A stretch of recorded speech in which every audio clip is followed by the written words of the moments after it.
Aji sudah siap, mungkin pada Pak Aji. Assalamualaikum warahmatullahi wabarakatuh.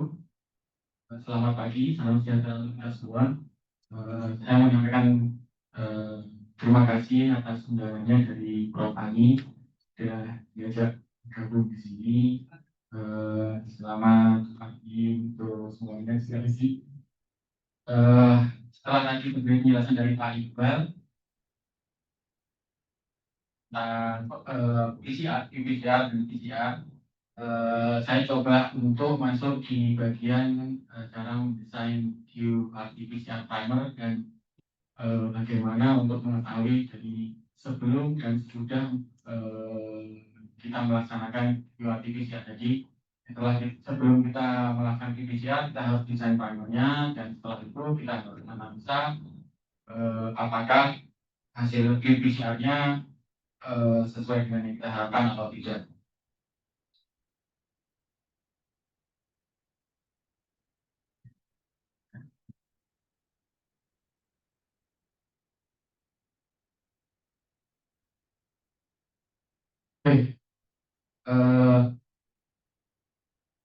qPCR primer desainnya. Jadi kalau kita misalnya mau melaksanakan qPCR dari semua material yang kita gunakan, dari mulai dari master nya seperti tadi disampaikan oleh Pak Iqbal dan yang lain-lainnya, primer itu adalah hal yang kita kendalikan. Jadi maksudnya adalah keberhasilan dari qPCR itu besar ada di tangan kita. Jadi kalau misalnya kita salah dalam menentukan primer dan juga kita tidak menentukan sesuai dengan kaidah-kaidahnya, itu akan mempengaruhi dari keberhasilannya. Dalam hal ini kita tahu ya, PCR itu ada dua. Kalau zaman dahulu itu ada kuantitatif dan semi kuantitatif. Kalau yang semi kuantitatif saya masih ingat pada saat saya awal-awal dulu S2 dan S3 itu pada tahun 2012-13 itu saya itu masih pakai cDNA tapi menggunakan visual. Jadi visual itu kalau misalnya yang qPCR kan mengkuantifikasi. Ya, jadi kalau misalnya yang semi kuantitatif itu kita itu mengkuantifikasi berdasarkan tebal atau tipisnya bed. Jadi kita itu menggunakan gel agarus biasanya. Jadi setelah kita lakukan qPCR biasa menggunakan primer, setelah itu kita masukkan ke gel dan kita visualisasikan. Nanti kita akan menggunakan beberapa program seperti ImageJ gitu, atau kita bisa mengidentifikasi sesuai dengan visualnya. Jadi kalau misalnya tebal bednya, kita bisa identifikasi berapa ekspresinya ini. Kalau yang ini ekspresinya tidak, tapi kita tidak bisa mengkuantifikasi dari ini 2 kali lipatnya atau 3 kali lipatnya ekspresinya itu tidak bisa. Nah, setelah itu ada kuantitatif. Kalau kuantitatif itu kita bisa mengkuantifikasi, kita bisa menghitung berapa banyak ekspresinya. Nah, ini yang sekarang lebih banyak digunakan daripada yang semi kuantitatif, karena memang kuantitatif ini bisa lebih spesifik lagi dan bisa lebih mendeteksi berapa banyaknya dari ekspresinya. Nah, untuk qPCR itu ada dua. Ada cybergreen dan juga ada Tasman Pro. Tadi sudah dijelaskan oleh Pak Iqbal, kalau yang cybergreen itu menggunakan intercalating delay. Kalau yang sequence Tasman Pro itu menggunakan Pro. Bedanya adalah kalau yang cybergreen itu si intercalating delay-nya itu tidak menempel pada primernya. Sedangkan Tasman Pro itu probe-nya itu sudah disetting untuk pada primer tertentu. Jadi primernya itu sudah dihibridisasi gitu.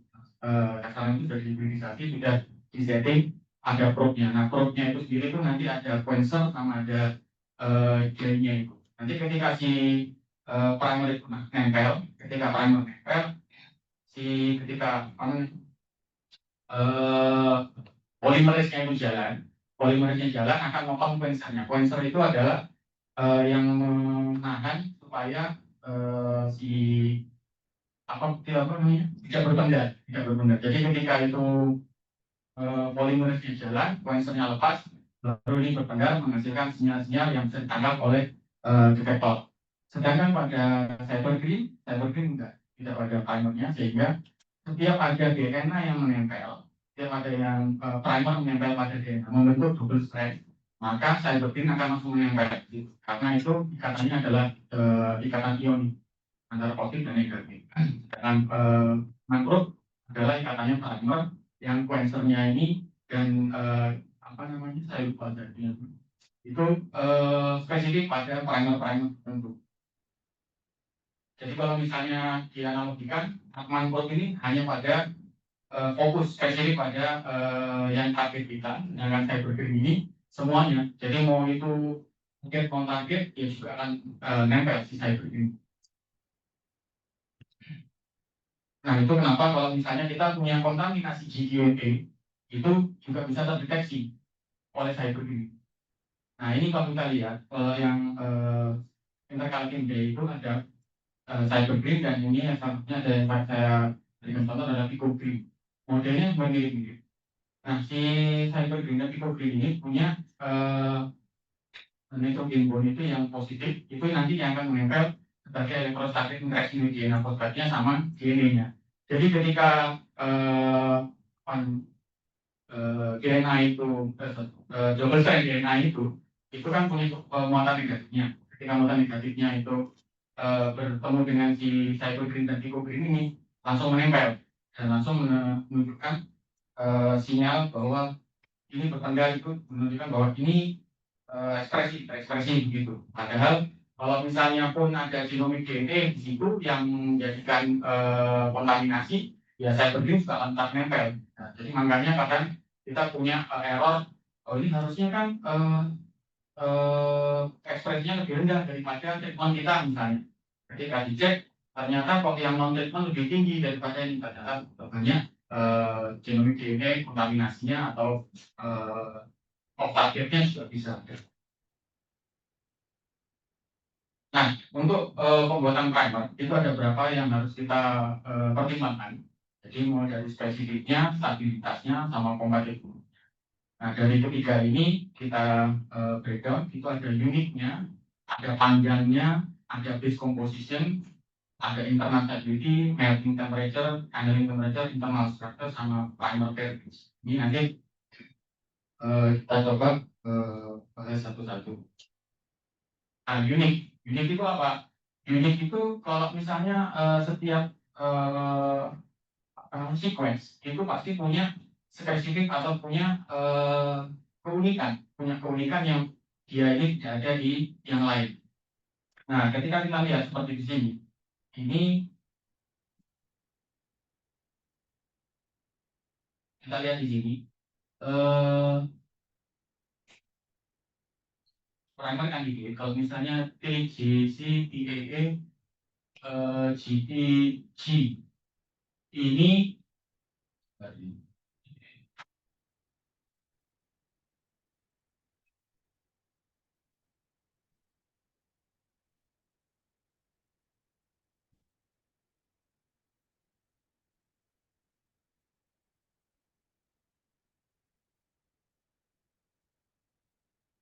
yang primer candidate satu ini itu ada pada tempat yang lain.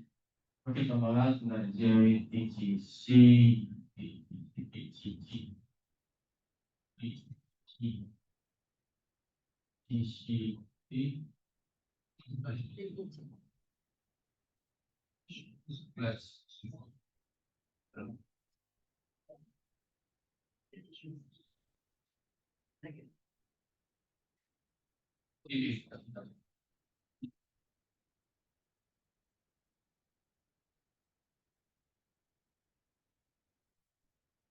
Oh, sebentar, sebentar lagi kembali ke sini.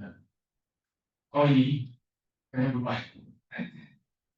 Ternyata kalau kita coba kita balik ini ya ke antisensnya, ini TGC, TAA, GT, TG. Ini ketika kita balik, ini ada menempel di sini, dan ada juga kemiripan pada sini juga. Nah, yang mana duanya ini, padahal kita misalnya mau mentarget ke salah satunya, tapi malah menempel pada dua tempat. ini tidak baik. Sedangkan pada parameter kandidat kedua ini spesifik pada satu saja. Nah, ketika kita mentarget, kita harus punya spesifik yang itu hanya pada satu site saja, tidak pada dua site seperti ini. Ini yang dinamakan dengan keunikan. Berikutnya adalah GC reach-nya. Kita harus perhitungkan juga GC reach-nya. Di GC reach-nya ini kita lihat semakin banyak GC reach-nya, biasanya semakin susah untuk proses annealing-nya. Karena GC reach seperti sama Pak Iqbal, ikatan GC hidrogen itu ada tiga ikatan itu, sehingga lebih susah, membutuhkan temperatur yang lebih tinggi. Kalau temperaturnya lebih tinggi berarti lebih susah, waktunya lebih panjang. Ini juga menjadi tidak efisien. Biasanya disetting pada 50-60% untuk GC reach-nya. Kalau misalnya di bawah itu ada kemungkinan juga untuk menempel pada site-site yang lain yang biasanya yang off target. Untuk yang GC-nya di bawah 50-60%. Tapi kadang ada beberapa situasi yang kalau misalnya GC-nya itu kecil, kita tidak punya pilihan, ya kita ambil yang tertinggi, misalnya 45% atau 40%, ya kita ambil yang itu. Saya pernah pada saat itu dapat sequence yang GC-nya itu rendah, targetnya rendah, ya mau tidak mau saya ambil 35%, 40% saya ambil aja, karena tidak ada pilihan lain. Tapi kalau misalnya ada pilihan lain atau site yang lain yang lebih spesifik dan ada GC rate-nya 60%, itu bisa menjadi prioritas untuk diambil.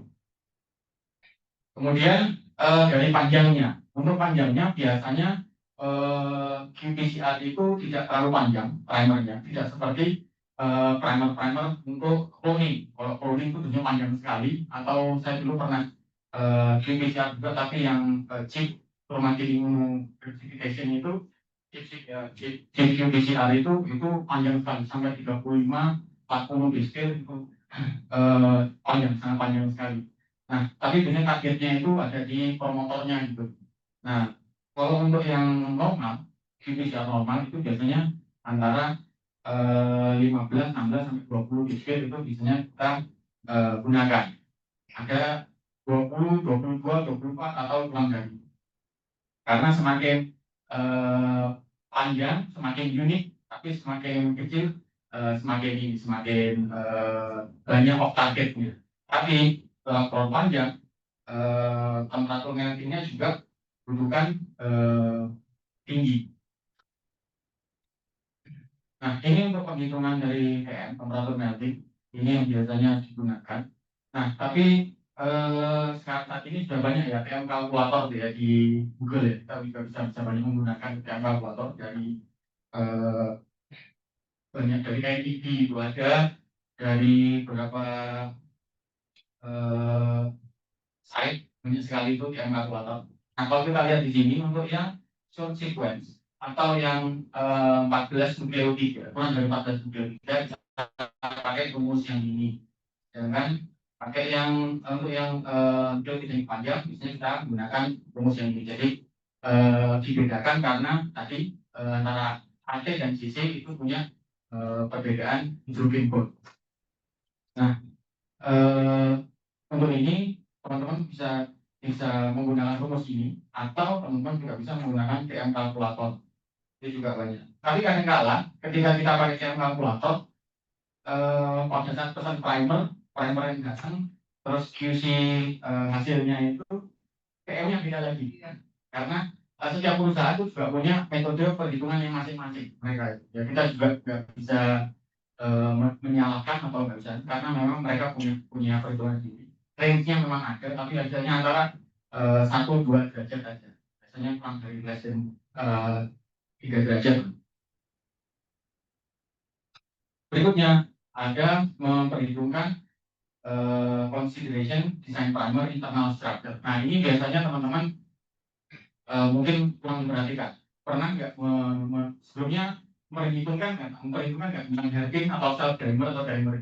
Ini harus diperhitungkan sekali, karena kalau misalnya dalam perhitungan ini nantinya kita akan dapat okal GP tadi, cyber nya nempel di dimer ini yang menyatakan bahwa ekspresinya padahal bukan ekspresi, padahal itu off target.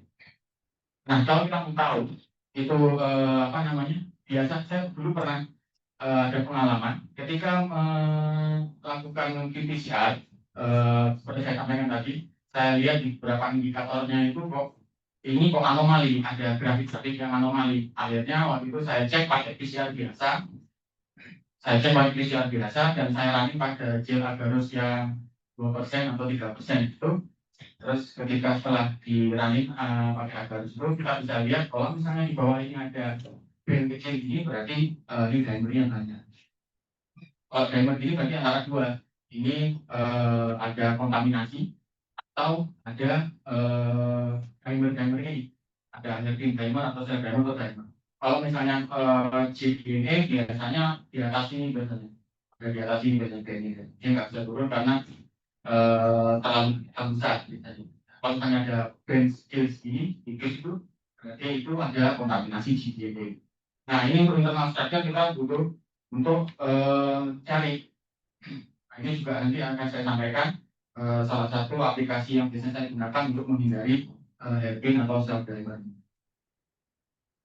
Nah, ini herpin. Herpin itu adalah ketika pada ujung-ujung dari primer itu punya sel komplementari. Jadi ketika misalnya kita running, kalau kita running pada saat proses annealing, ujung-ujungnya itu dari prime sama dari prime itu nanti akan menggabung. Ketika menggabung, dia akan membentuk double strand tergabung, si cybergrid-nya nempel. Cybergrid nempel, ketika cybergrid nempel, ya akan ditunjukkan bahwa oh ini ada ekspresi, padahal itu bukan ekspresi. Nah, ini yang bisa dinamakan dengan hairpin. Jadi kalau hairpin bisa kita minimalisir dengan cara ujung-ujungnya tidak boleh komplementer. Itu kita harus cek. Biasanya maju lagi atau mundur lagi itu nanti bisa dicek. Nah, kebetulan ada cross dimer. Kalau cross dimer ini dari ujungnya itu juga ada hampir ke ujungnya dari salah satu primer itu menempel pada salah satu apa namanya reverse primernya. Misalnya forward primernya yang ujung menempel pada tengah dari reverse primernya. Ya, ini seperti membentuk seperti hairpin tapi tidak hairpin ya. Jadi ini menempel.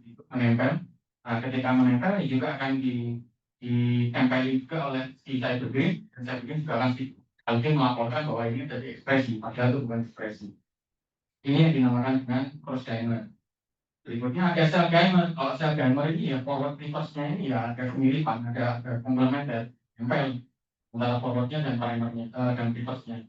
Ketika nempel, ya juga sama tadi ceritanya. Si cybergrid-nya akan mendeteksi itu.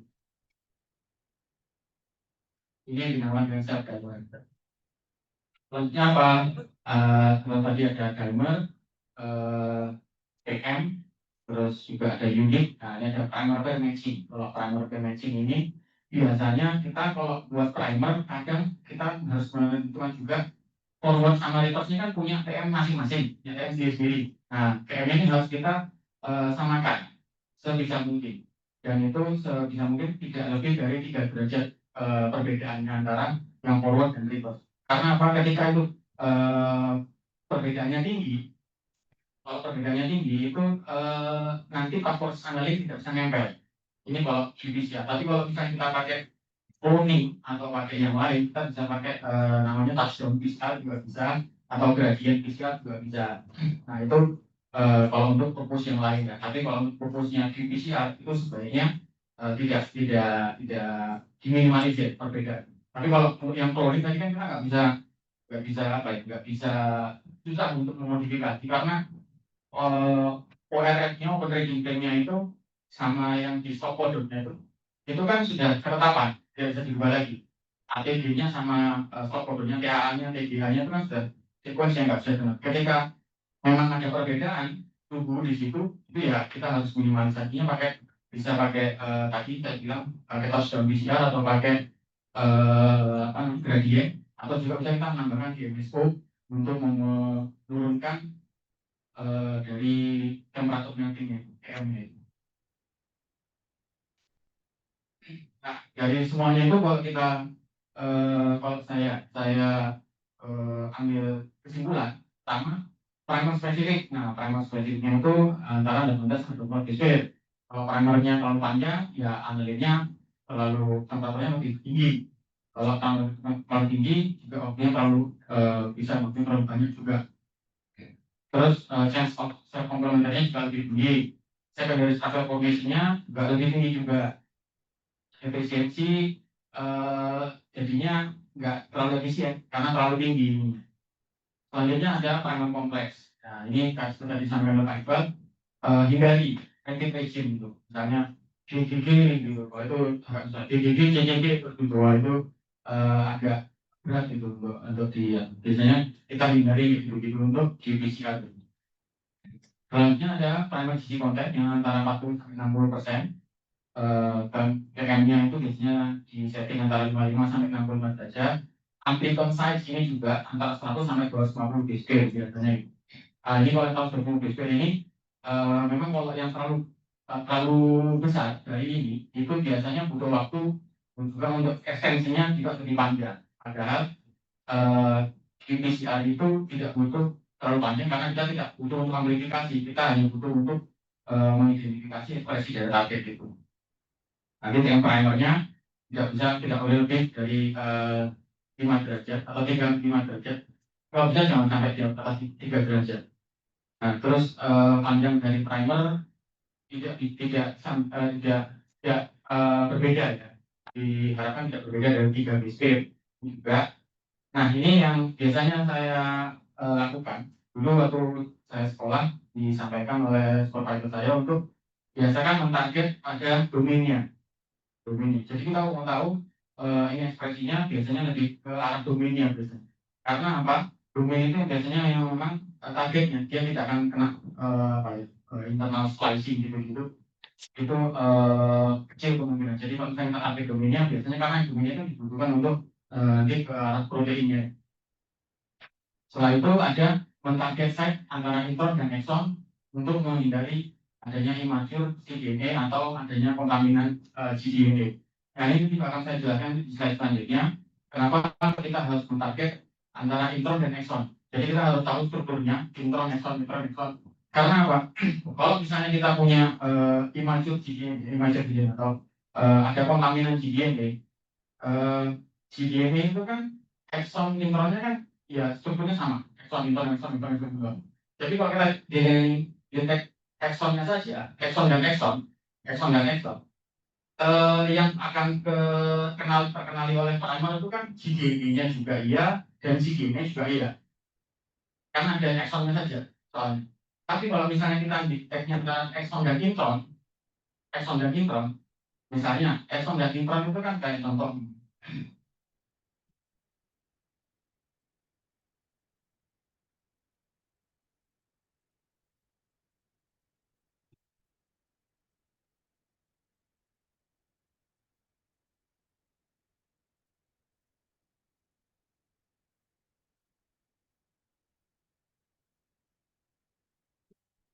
Nah, ini seperti contoh exon dan intron. Kalau kita detek exon dan intron, misalnya kita mau target 200 sampai 100 sampai 200 bit.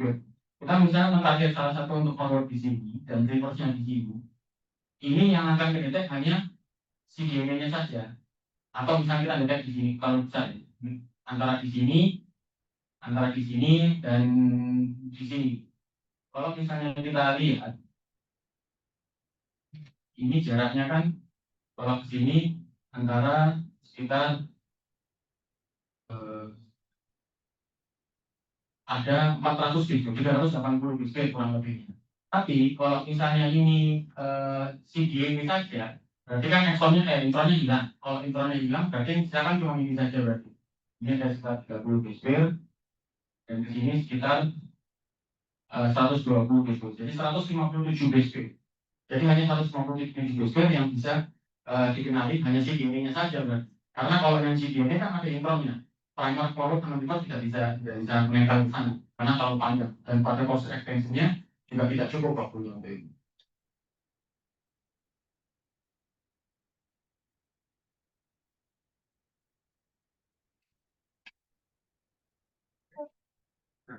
Berikutnya setelah kita order, setelah kita eh, desain PCR, desain primernya, nah ini kalau dulu saya primer order, nah, dapatnya kayak gini. Nah nanti setelah dapat primernya kita bisa cek di sini. Ini adalah QC sheet-nya yang kita bisa dapat. Jadi di sini ada molecular weight-nya di sini, ada molecular weight-nya, di sini. Nah, molecular weight-nya ini nanti akan dicek oleh kromatografi kayak misalnya 5 di top ini untuk mengukur molecular weight-nya dari nukleotidanya ini. Kalau misalnya nukleotidanya ini 7.326, ya nanti ininya multi-topnya juga akan molecular mass-nya itu mirip-mirip segitu, dan akan ada hanya single peak aja karena ini spesifik bukan mixture.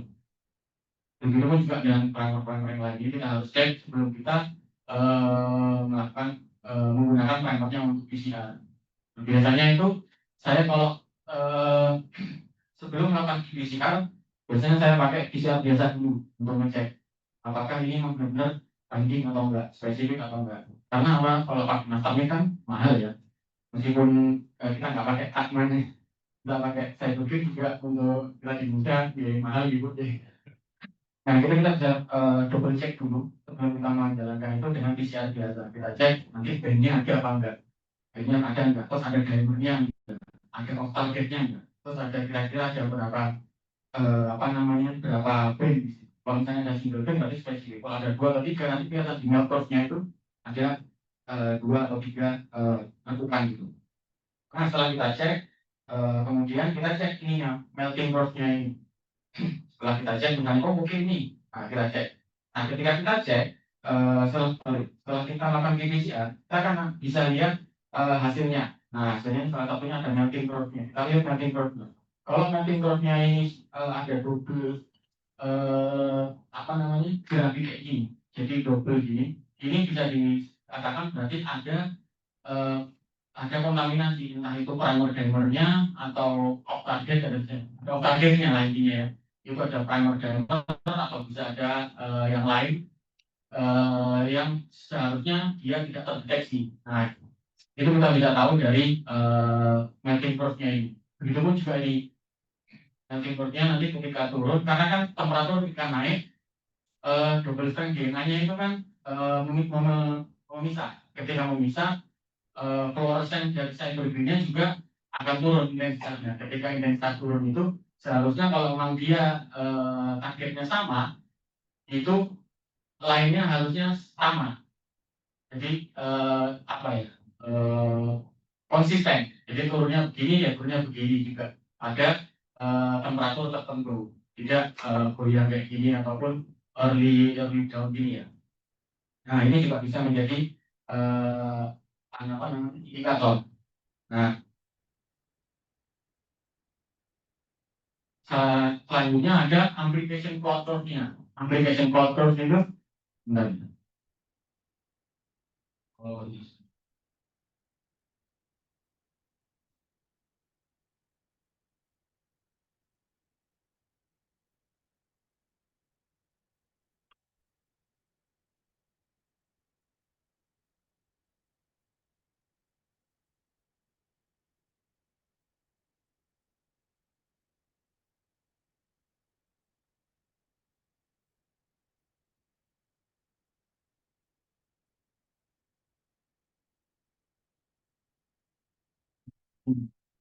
jadi sedangkan bahwa ketika turun, ketika suhu naik, ketika suhu rendah, fluoressensinya tinggi. Karena apa? Saya berdiri kan menempel pada double strand DNA di sini. Saya berdiri menempel pada double strand DNA di sini. Nah, ketika suhunya meningkat, maka bondingnya di sini ini akan menjadi tidak stabil. Ketika tidak stabil, ini akan apa namanya fluoresnya menurun. Ketika fluoresnya menurun, eh, apa namanya se, se selaras dengan peningkatan dari temperatur, double strandnya memisah. Ketika double strand memisah, berarti saya berdirinya lepas dari double strand ini. Saya berdiri memisah dari sini, berarti kan fluoressennya tidak bisa terdeteksi. Ketika fluoressennya tidak bisa terdeteksi, berarti turun. Nah, ini yang dinamakan dengan Medcalf teori. Jadi kalau misalnya kita salah melakukan qPCR, kita pasti bisa lihat Medcalf teorinya ini. Nah, ini kalau kita lihat di sini, ini kan Medcalfnya ada dua ya.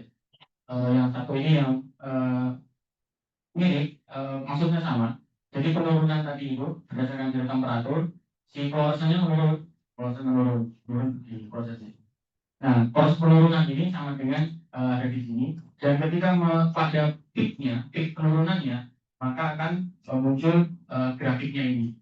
Nah, ketika muncul grafik ini, kita bisa menganalisa bahwa berarti pada suhu sekian double frame ini membuka secara komplit dan cybergreen itu tidak bertengkar lagi. Jadi cybergreen intensitasnya sudah menurun.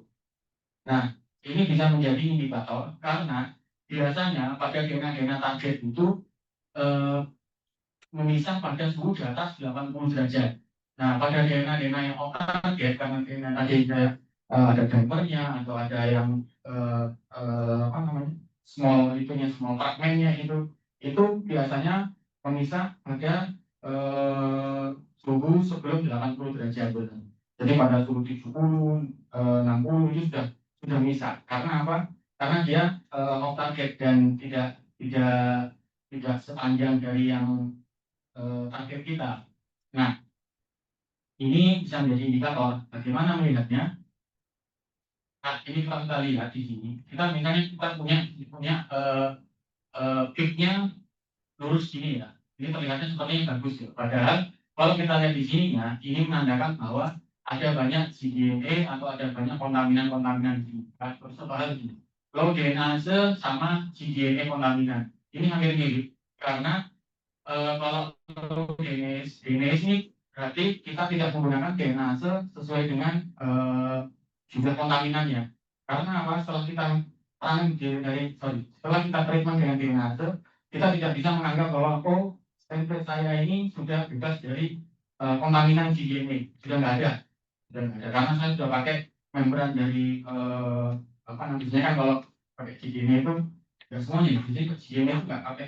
Kalau saya pakai membran ada aja yang pakai membran sentrifuge gitu, protein gitu. Biasanya kalau cDNA itu cuma di treatment biasa itu terus dipanasi gitu.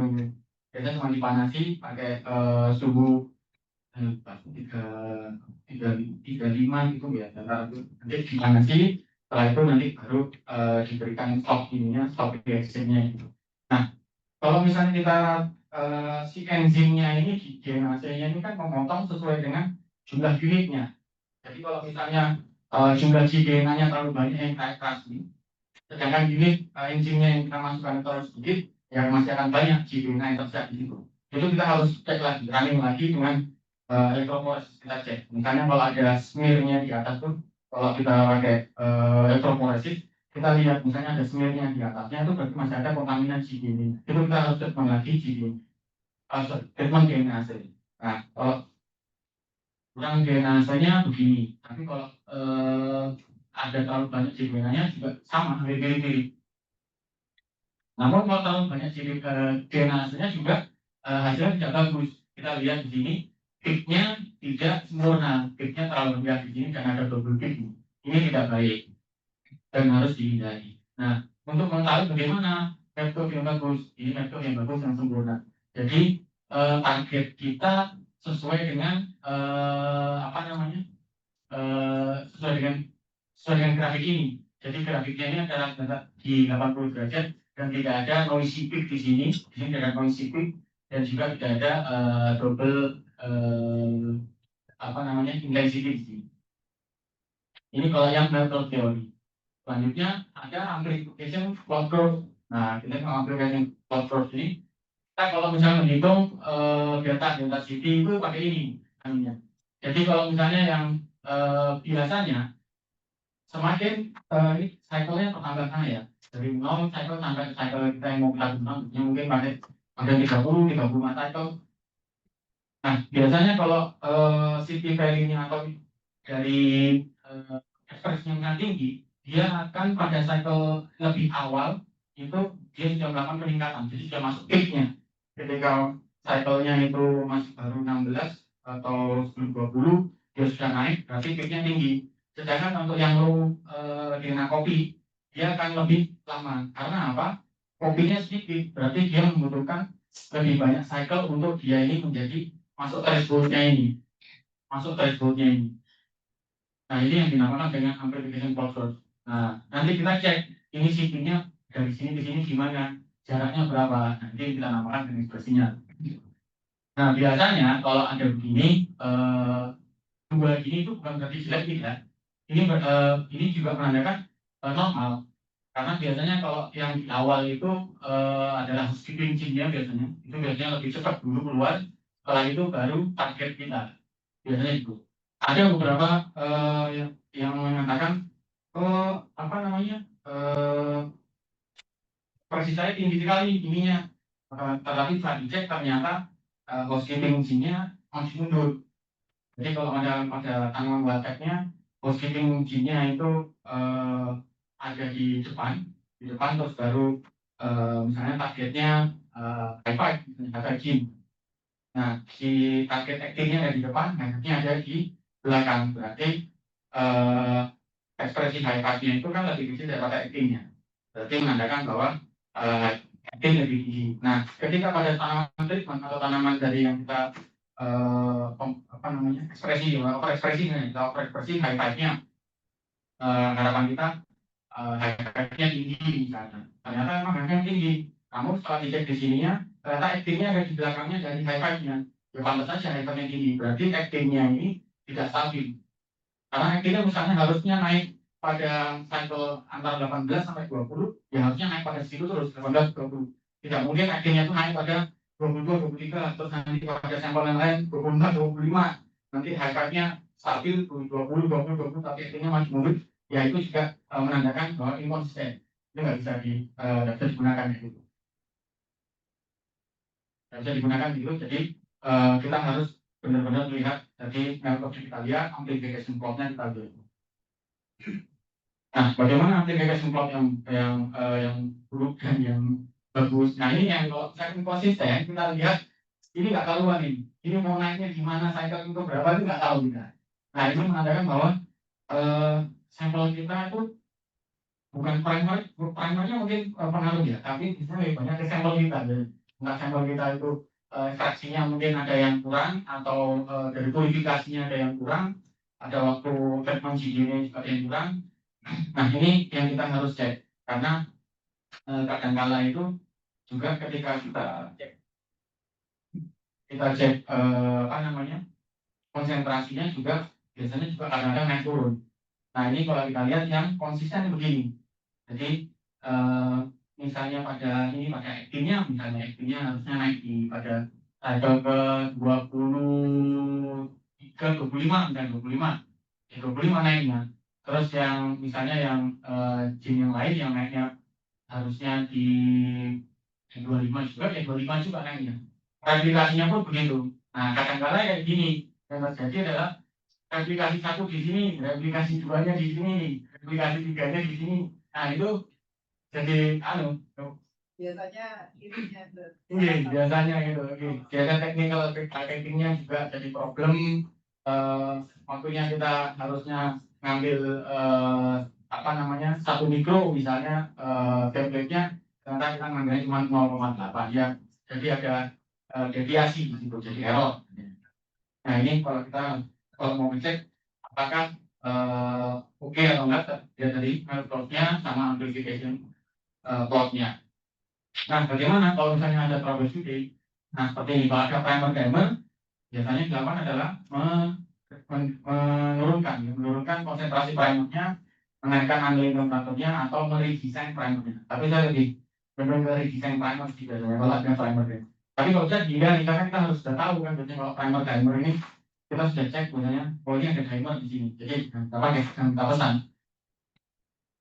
Selanjutnya kalau ada kontaminasi yang CGMA, ya kita harus tahu apa namanya kita treatment lagi dengan CGMA, dienase, atau kita coba cek pakai AT kontrolnya. Jadi kita ada AT kontrol misalnya kalau kita beli master mix-nya itu. Setelah itu bisa juga saya bilang tadi mendesain primer untuk scan exon. Jadi ada di exon yang itu dipisahkan oleh intron itu untuk menghindari kontaminasi. Nah untuk yang bakterial target amplification ini juga bisa sama. Nah ini bakterial ini agak sedikit beda. Saya dulu pernah nyoba waktu overekspresi satu zoologi itu di tanaman lobak dan tanaman kubis itu. Ketika saya mau mengatakan ekspresinya ini tinggi, saya tidak bisa langsung bilang ekspresinya tinggi. Karena apa? Agrobakterium itu ada T0 itu kadang masih ada di dalam situ. Dan dia itu tidak nempel pada inti DNA-nya, nukleusnya, tapi dia jadi entah dia di sitosolnya atau di ruangan selnya. Dia biasanya di situ. Nah, kalau itu kita harus cek juga target ke eh, spesifik ke bakterinya. Jadi ada yang misalnya untuk agrobakterium ya pakai primer spesifik agrobakterium. Nah, kalau misalnya kita cek pakai spesifik primer agrobakterium dan ada B-nya berarti ada kontaminasi dari agrobakterium. Jadi kita harus masukkan lagi ke apa ya? eh, jadi biasanya itu kita turunkan lagi ke tanaman generasi selanjutnya, terus kita treatment lagi dengan antibiotik. Nah untuk yang ATS sebelum ini juga kita harus cek juga. Biasanya ini ada di bagian kalau misalnya kita target promotor ya, tapi kalau promotor itu lain. Biasanya kita target kalau yang PCR itu kan ada di setelah open registrnya itu di ORF. Tapi kalau misalnya yang di promotor itu untuk PCR biasa itu kita harus lebih susah. Nah, berikutnya ada kalau reagen misi ya ikut eksperimen ini yang paling karena ini pernah terjadi juga salah satu kolega saya itu ditinggal ngobrol gitu ya, atau eksperimen ditinggal ngobrol gitu, waktunya terus masukkan itu yang dimasukkan ini cup kosong dimasukkan, ada juga pernah yang lain itu cupnya tidak dimasukkan tapi langsung ditutup langsung bilangin. Nah, ketika dilihat kok grafiknya nggak ada, kok kosong, itu dibuka, belum nggak ada cupnya. Atau pas cupnya dibuka, ada cupnya tapi isinya kosong. Kata yang lainnya. Jadi ini ada kesalahan paling fatal sekali ini ya untuk peneliti ya. Terus juga ada kalau angin temperaturan terlalu rendah, ya ditingkatkan set dari detection temperature-nya juga harus dicek. Ini kalau misalnya di di bawah atau di atas dari temperatur meltingnya itu ya. Kalau amplifikasinya terlalu panjang, biasanya di atas 500 Kelvin itu nggak direkomendasikan. Tapi biasanya kan saya sampaikan antara 100 sampai 250. Biasanya itu kita pakai 100 sampai 200, 150 kurang dari 200. Kalau dulu supervisor saya malah lebih strict. Misalnya kalau misalnya di atas 200 gitu, turunkan gitu ini. Jadi turunkan. Mau nggak mau terus cari lagi detail. Karena kalau apa namanya biasanya kalau di atas 200 itu juga semakin tinggi efisiensinya semakin menurun. Nah, terus ada ini ya enzim non activate ini biasanya ini ada asal dengan master nya ini kita sudah ganti masternya.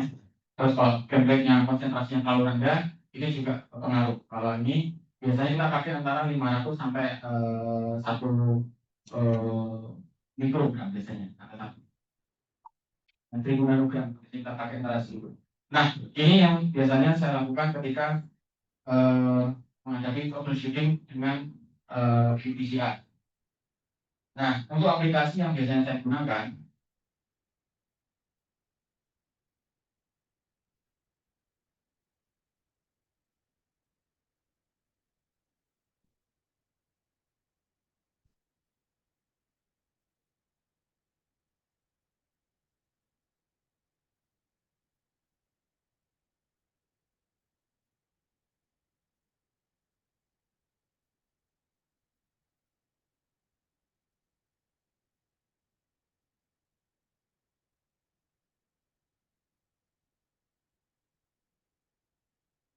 saya bisa menggunakan kalau yang online itu kita pakai primer tree ya. Setelah primer tree, saya juga pakai untuk konfirmasi biasanya saya pakai namanya aplikasinya ini di Club. Nah, di Club ini Kalau misalnya misalnya saya punya apa namanya sequence, saya masukkan di misalnya sequence-nya saya sequence saya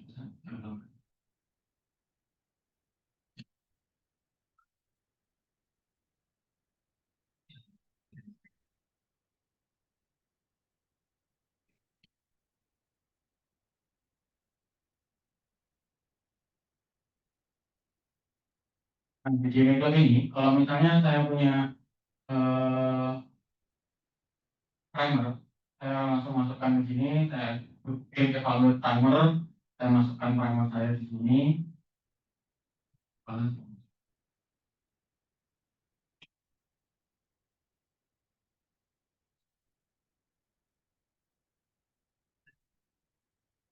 Makanya saya akan mengambil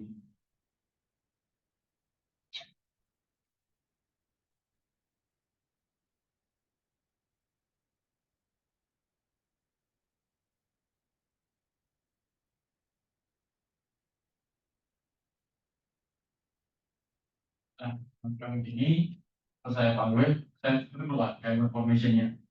Nah, di sini ada gambar formation sebanyak 4 baseband, RP-nya ada 3 baseband di sini, terus sisi kontennya ada 66%.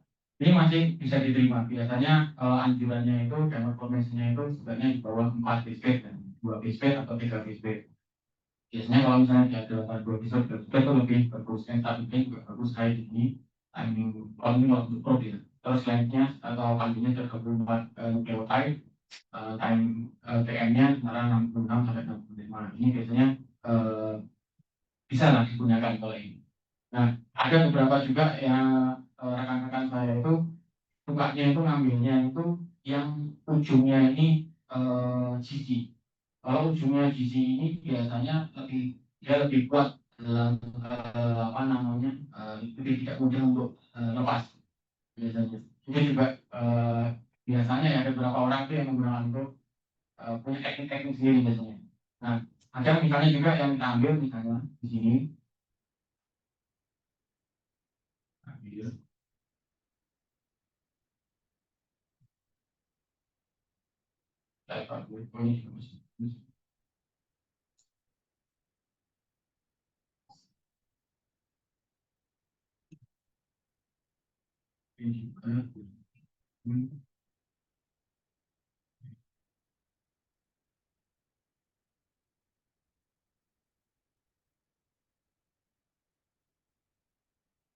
Nah, ini kita lihat yang berpotensinya ada 8 BSP. Nah, ini dengan hindari kayak gini, dan yang stabilnya medium, medium masih boleh, tapi lebih baik yang high and stabilnya. Sedangkan hemat formasinya ini sebaiknya itu eh, kurang dari 3 BSP. HP-nya masih bisa diterima lah, 2 BSP, 3 BSP masih bisa diterima. Sedangkan apa namanya, timernya ini yang akan banyak apa ya, mempengaruhi nanti. Jadi akan timbul off target nanti milestone-nya sama amplification itunya amplification curve-nya nanti jadi terlihat gitu. Ada kalau misalnya tidak spesifik nanti bisa terlihat gitu. Nah, seperti contohnya ini sekali lagi. Nah, ini kita bisa lihat ada 2 pip di sini. Nah, ini berarti menandakan bahwa ini selain high juga ini ada off target. Ini yang kita harus hindari. Nah, ini biasanya saya gunakan. Jadi saya desain dulu, misalnya saya punya sequence,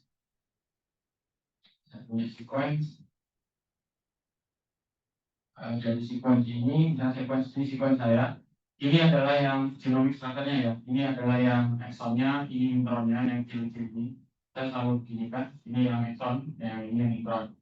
Nah, ini CDS-nya ini. Nah, dari sini biasanya saya cek dulu mana yang minimum repetition. Karena ini kita lihat ada eh, ini ada empat empat situasi di sini. Dan ada juga ada cincinnya juga. Ini susah sekali biasanya digunakan untuk QPCR. Kalau untuk cloning mungkin masih aneh ya, masih oke. Misalnya kita mau cloning fragment gitu ya. masih bisa dikali lah. Tapi kalau misalnya untuk yang di PCR itu kayak gini-gini dihindari. Ini biasanya kayak gini-gini nanti kalau justru munculnya jelek biasanya. Terus saya ini dulu cek dulu mana kira-kira targetnya yang mau saya pakai. Biasanya itu saya depannya pakai A atau T, belakangnya baru saya kasih G biasanya. Ini ada beberapa speaker masih boleh lah, atau mundur sedikit misalnya sedikit sampai sini juga sisi itu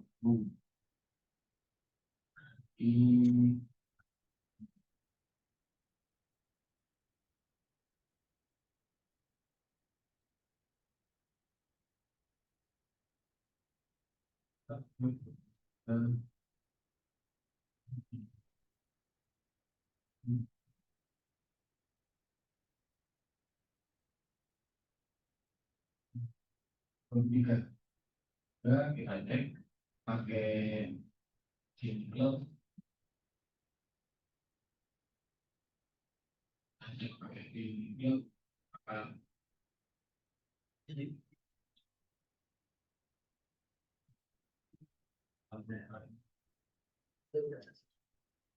nah ini happy-nya 2, parameter kompresinya 4, di kontennya masih oke 50 sampai 60, encode-nya 50 sampai 60. Ini bisa kita pakai. Biasanya harus dicek dulu, kita katakan dulu. Atau kalau misalnya tidak mau teman-teman pengen gampang, bisa pakai juga beberapa program seperti Primer Play gitu ya. Primer Play juga bisa mereka membantu kita. Primer Play mungkin teman-teman sih sudah pada familiar dengan Primer Play. Terus ada Primer Play Plus, itu juga ada. Itu bisa digunakan, nanti bisa di setting berapa TM-nya maunya, terus CC-nya mau berapa. Tapi saya nggak tahu kalau primernya nggak bisa lihat apa namanya gamernya nggak bisa lihat gitu, nggak bisa lihat gamernya nggak bisa dilihat. Jadi biasanya kalau dari primer itu saya kembalikan lagi ke Gaming Club ini, nanti saya lihat ada gamernya enggak, ada ini enggak. Itu kalau misalnya saya butuh cepat ya, butuh cepat saya nggak bisa. Kan kadang-kadang ada yang kalau ini termasuk kecil ya, masih genomnya masih 1400 biji. Kalau ada pernah saya kerja itu scrolling itu genomnya itu sampai 10 KB, 12 KB, 14 KB itu besar sekali. Jadi kalau kita harus ngecek itu satu-satu yang mana ininya itu capek. Ini sama panas. Nanti kalau parameternya saya cek misalnya ada domainnya di Exxon nomor 7 misalnya atau nomor 8, ya saya target aja Exxon nomor 7, nomor 8. Nanti nomor 9 juga saya ambil Exxonnya, yang Exxon sebelumnya juga saya ambil, nanti saya cek atau saya masukkan ke parameter, nanti keluar hasilnya saya cek ini klub sudah oke, saya pesan primer datang, cek lagi, lalu PCR bisa dicek lagi, nanti PCR-nya udah oke, nggak ada timernya, nggak ada off targetnya, baru nanti kita gunakan lagi PCR. Itu yang biasanya digunakan oleh eh, beberapa orang-orang, beberapa orang, maksudnya peneliti biasanya menggunakan seperti itu. Nah, kalau di luar negeri itu biasanya sampai banyak di tren yang ngaturnya. Itu apa namanya? Kalau dulu kawan saya itu pernah sampai ribuan primernya, karena harus apa itu bu namanya karakterisasi. Jadi setelah karakterisasi, pasal karakterisasi itu dia mau tahu kalau karakter itu banyak ini bukan apa namanya banyak ini populasinya banyak. Nah, kalau populasinya banyak itu kadang kita mau lihat ini ya, atau mau lihat SMP-nya atau PDL-nya itu juga nanti banyak. Nah, apa namanya itu yang biasanya kita lakukan. Jadi sepertinya ini yang bisa saya bagikan buat rekan-rekan yang dari sini sekalian. Ini juga sudah masuk jam 11, sebenarnya terlalu panjang, banyak apa namanya terhambatnya juga tadi waktu saya perhatikan. Mohon maaf kalau ada kurang-kurangnya itu dari saya. Kalau ada yang ditanyakan, monggo silakan saya kembalikan lagi pada moderator. Pertanyaan terlebih dahulu pada Pak Aji. Iya, setelah saya simak tadi isinya daging semua ya Bu ya. Jadi berdasarkan apa yang sudah dijelaskan oleh Pak Aji, memang ini merupakan hal-hal yang krusial, jadi titik kritis saat kita merancang atau mendesain primer gitu, karena ada beberapa potensi anomali seperti itu ya kalau misal kita kurang tepat untuk mendesain primernya. Jadi mulai dari primer primer, kemudian hairpin dan lain sebagainya. Nah, tadi saya juga cek di kolom Zoom sudah ada pertanyaan dari Mbak Emerensiana. Mbak Rensi atau Mbak Ugi? Rensi. Ya, Rensi.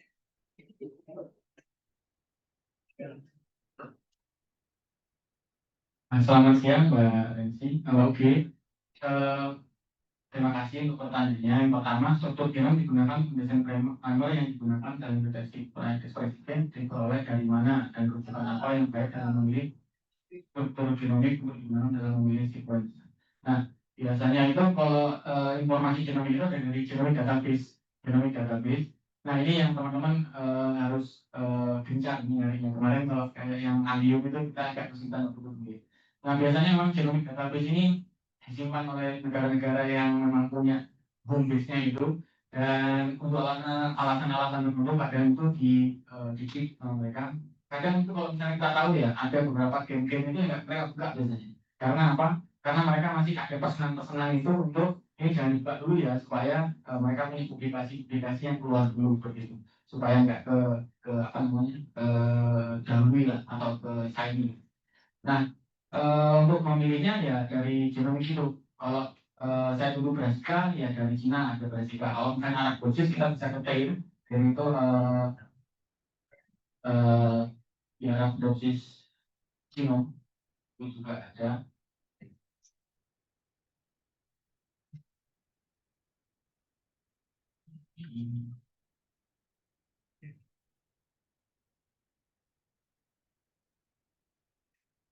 Nah, ini yang paling mudah karena teorinya yang umum digunakan. Cuman ini kan sudah nggak gratis lagi, kita harus ayo. Nah, ini kita bisa masukkan misalnya kita punya kita mau PVC misalnya, kayak gini, klik. Nah, ini ada kolam di PVC 1, kita klik PVC-nya. Ini perkenalnya ini sekarang kita harus login.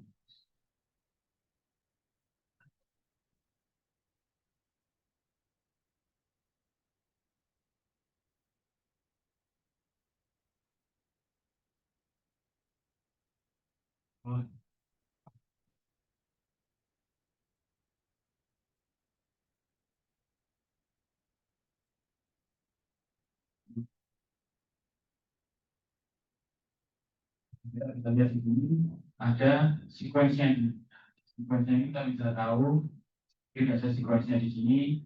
Nanti kita mau apa sequence-nya? Ada full length CDS, ada full length genomic, ada full length DNA atau protein. Nah, kalau misalnya untuk lebih lengkapnya, saran saya ambil yang full length genomic. Jadi kita bisa tahu promotornya di mana, terus posisi ini klik aja, ini keluar langsung. Nah, kita cek lagi isinya itu sudah kita cek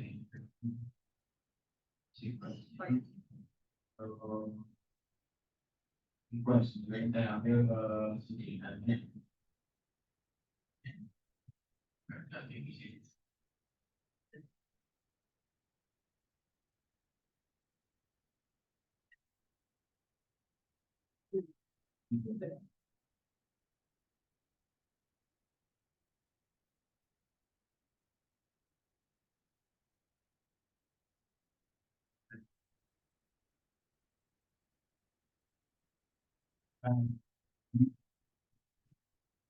Ini kan apa namanya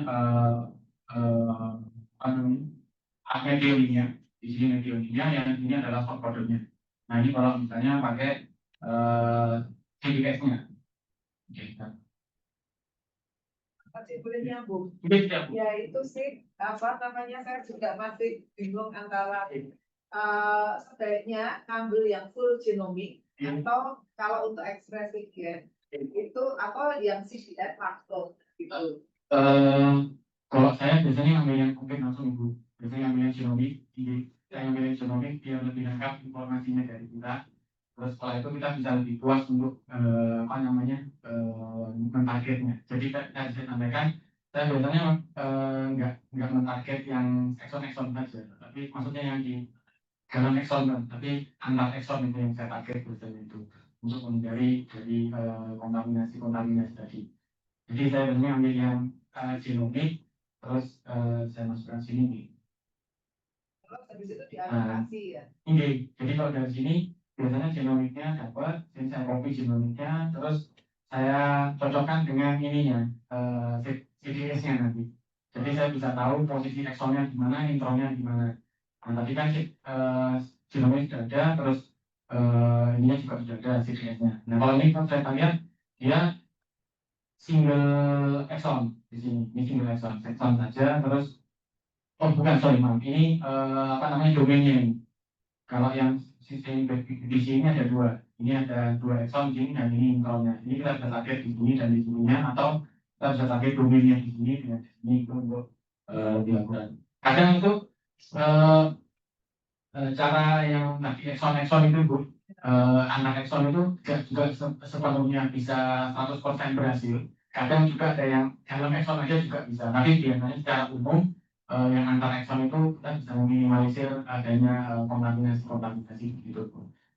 Karena kalau misalnya kita pakai GDNA tadi, kalau misalnya kita purifikasi DNA, itu kan biasanya kita bisa pakai membran dari tube-nya itu dari kalau kita pakai kit ada membrannya. Tapi kalau setahu saya kalau yang DNA ase itu nggak pakai membran gitu. Kita cuma kasih enzimnya itu terus kita panaskan pakai suhu tertentu 35 untuk aktivasinya, terus di situ kita naikkan ke 60 atau 70 itu dengan stop reaksinya untuk menghentikan reaksinya. Jadi sebenarnya residunya juga kadang masih ada di situ yang nggak bisa kita minimalisir. Jadi memang benar-benar kita mau sampai di threshold itu memang harus 2 kali 3 kali repeat. Nah, kembali lagi tadi kalau menurut saya, saran saya lebih baik ambil genomiknya. Perkara mungkin mau mentarget di dalam eksonnya atau antar eksonnya itu nanti pilihan dari setiap masing-masing gitu. Ini betul. Nah, sebentar begini teman-teman. Nah, setelah ini ini dan untuk yang dari dari genomic library-nya ya. Kita harus cari. Bisa juga kalau dari NCBI, cuma kalau NCBI itu agak susah karena semua bisa, bukan semua, banyak orang bisa deposit di situ. Tapi kalau di sini ini memang bagian ini saja yang bisa mendeposit dan bisa memodifikasi. Nah, selain itu tadi pertanyaannya rujukan struktur genomik digunakan tadi juga sudah nih. Apa bisa pengecekan hasil desain primer dilakukan sequence desain tersebut sebelum dipesan atau informasi lain yang dilakukan dulu? Nah, ini harus kita pesan dulu. Kita tidak bisa dengan PCR biasa karena tipikalnya kita tidak, sejauh ini saya belum tahu. Kalau ada mungkin saya mau diberi masukan. Setahu saya tidak ada yang bisa memberikan informasi detail atau program apapun di internet itu yang bisa memberikan informasi tentang off target. Mungkin kalau ada mungkin saya bisa diberikan informasi. Setahu saya tidak bisa. Jadi saya lakukan adalah saya pesan dulu terus baru saya PCR. Nah itu baru saya lakukannya begitu. Karena apa? Kadang model ekstraksi kita juga itu juga mempengaruhi dari hasil dari nanti PCR-nya itu. Nah, biasanya memang keterbatasan di sini kita harus melakukan PCR-nya itu tidak bisa kita menggunakan aplikasi. Dulu kalau misalnya CRISPR pernah waktu itu desain CRISPR itu kita bisa pakai aplikasi kayak CRISPR.jp itu kita bisa tahu nanti targetnya di mana. Tapi itu untuk desain primer untuk target CRISPR, bukan untuk target PCR. Kalau CRISPR itu kan memang kita tujuannya untuk menghentikan atau mematikan dari gen tersebut sehingga spesifik pada gen itu saja, tidak pada gen lain. Nah itu kadang off targetnya itu kita minimalisir tidak lebih dari berapa puluh gitu. Ini itu kalau dari saya. Menurut Bu Widi tadi saya. Jadi kan apa namanya kalau misalnya kita berdasarkan ya kan kalau misalnya tadi disampaikan kalau NCBI Kalau misalnya disampaikan tadi data NCBI itu kan banyak orang yang submit daripada yang data dari Arabidopsis gitu ya. Tapi kan kita tahu bahwa genomik kan kalau Arabidopsis ini kan tanaman dikotil. Ya. Kadang somehow tanaman dikotil dan monokotil itu punya kecenderungan variasi yang berbeda sekuensnya. Nah itu ya apa namanya kalau misalnya kita mengacu mencari database genomnya dari Arabidopsis itu apakah applicable untuk tanaman monokotil? Kalau biasanya itu kita bilang 100% mirip ya sama. Karena saya pun juga punya waktu itu saya pernah pakai Redis Loba. Nah, Loba itu di Korea itu ada database-nya sendiri. Kita perlu pakai database itu sama ada database dari Jepang. Nah, kita cek sama database yang di Jepang dari clone yang di Jepang itu nggak sama ternyata. Jadi ada beberapa misalnya saya tadi GRS1 tadi.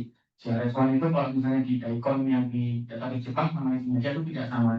Terus yang database antar Korea pun itu juga kita harus spesifik misalnya ini yang varietas apa itu ada itu. Nah kalau misalnya kita menggunakan alat dosis itu kita tembak, dan misalnya kita mau men-setting primer dari alat dosis untuk ini itu nggak bisa karena biasanya alat dosis itu hanya dijadikan sebagai model saja dan dijadikan kayak kalau di phylogenetik itu kita mau tahu keragamannya sampai sejauh mana biasanya begitu Bu. Tapi ada beberapa set-set yang kayak domainnya itu ada kemiripan itu ada juga biasanya. Nah kalau misalnya kita kadang ada beberapa organisme itu yang tidak ada ini nih, genomic library-nya itu. Kalau tidak ada genomic library-nya itu mungkin bisa dimainkan dari domainnya itu. Tapi itu pun juga tidak menjamin kita bisa dapat yang benar.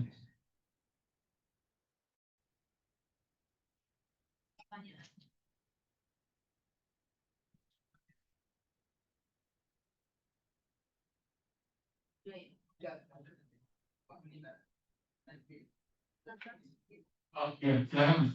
Monggo. Sebelumnya saya perlu beberapa informasi terkait menentukan sertifikat primary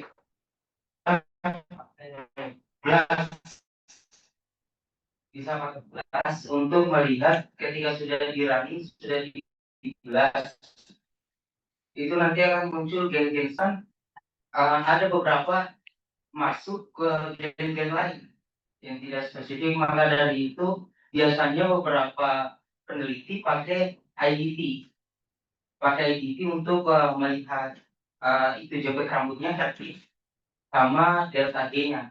Nah, cuma beberapa peneliti kalau melihat spesifik primer tersebut cuma melihat misal delta G ini min 1, sekian, artinya juga berapa besar, tetapi tidak menyimpulkan idealnya primer yang spesifik itu memiliki delta berapa sih sampai range-nya sampai berapa dan harganya itu berapa. Mungkin itu yang saya tanyakan. Terima kasih.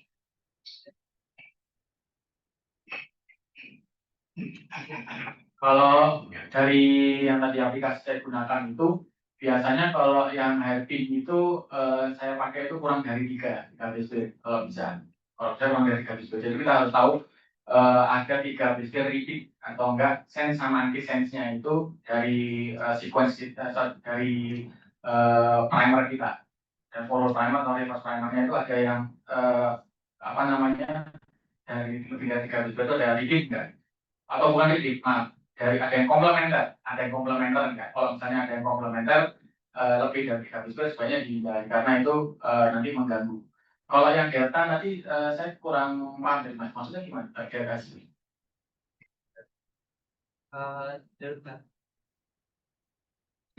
Delta G Pak. Delta G. Iya, delta G kan penting dalam menjaga stabilitas interaksi pada Chip energy. Iya. Chip energy. Apa ya? Chip energy. iya Mbak. Chip energy. Saya pernah pakai IGT Mas. Terus kemarin sih ada referensinya, saya kemarin dapat kalau memang dari delta J-nya itu Diusahakan lebih dari -2. Lebih dari -2. Kemudian juga ada kayak itu nanti ada siap ya, nanti dari hairpin beda sendiri, kemudian ada self dimmer. Untuk self dimmernya itu -7 lebih dari harus dari -7 seperti itu.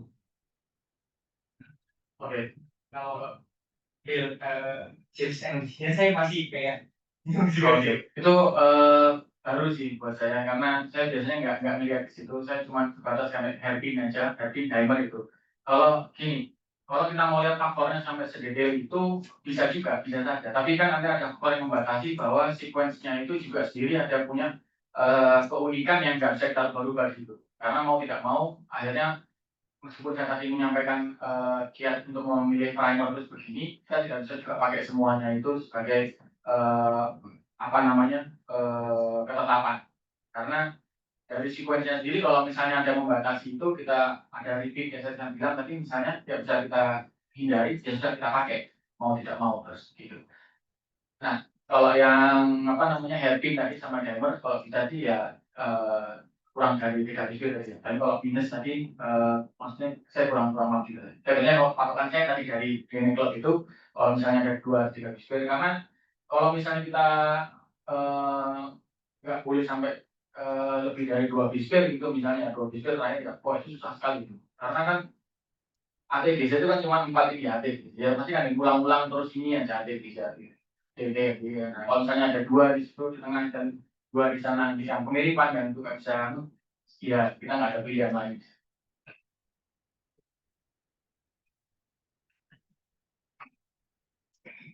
Menambahkan sedikit ya mas, kalau memang misalnya yang paling mudah kalau mau teman-teman mau nyari primer paling mudah itu adalah cari dari jurnal. Nah biasanya kalau sudah dipublikasi sudah ada primernya dan jurnal Q1 yang bagus GCR itu ya dari Thomson Reuters itu yang misalnya kelasnya plant cell atau ilmu patologis gitu, plant fisiologi itu bisa lah jadi referensi bahwa oke saya mau pesen yang inilah primernya gitu. Itu bisa jadi referensi. Jadi teman-teman nggak perlu repot-repot lagi desain. Tapi biasanya pun juga tidak selalu sama ya karena kembali lagi tadi dari pertanyaan Bu Wiki tadi bisa jadi juga ada perbedaan dari ininya. Kalau misalnya yang sana pakai yang homozygote terus saya pakai yang hybrid ya juga nggak ketemu nanti karena ada 1, 2, 3 biskuit juga yang berbeda di primernya itu. Jadi kita mau benar-benar kalau mau tahu ya mau tahu kita misalnya nggak punya maaf ya kita tidak punya genomic information-nya gitu misalnya kita bisa pakai dari hidroksi ini misalnya dari tanaman dikotil tadi ya itu kita bisa pakai depannya sama belakangnya terus kita bisa pakai race PCR kita pakai race PCR setelah kita masuk dari sini maksudnya agak ke belakang lagi race PCR setelah itu kita sequence kita petakan semua baru kita petakan baru kita nanti target untuk qPCR-nya baru ya, itu juga agak jauh lagi ke belakang mundur. Nah itu gitu. Suka dukanya dan keunikannya yaitu kalau kerja molekuler. Ya, baik, terima kasih Pak Aji atas pemaparannya dan penjelasannya cukup komprehensif. Tadi itu karena waktu menunjukkan hampir ini menuju sholat Jumat, seperti itu mungkin untuk sesi pertama dicukupkan. Sekali lagi terima kasih Pak Aji atas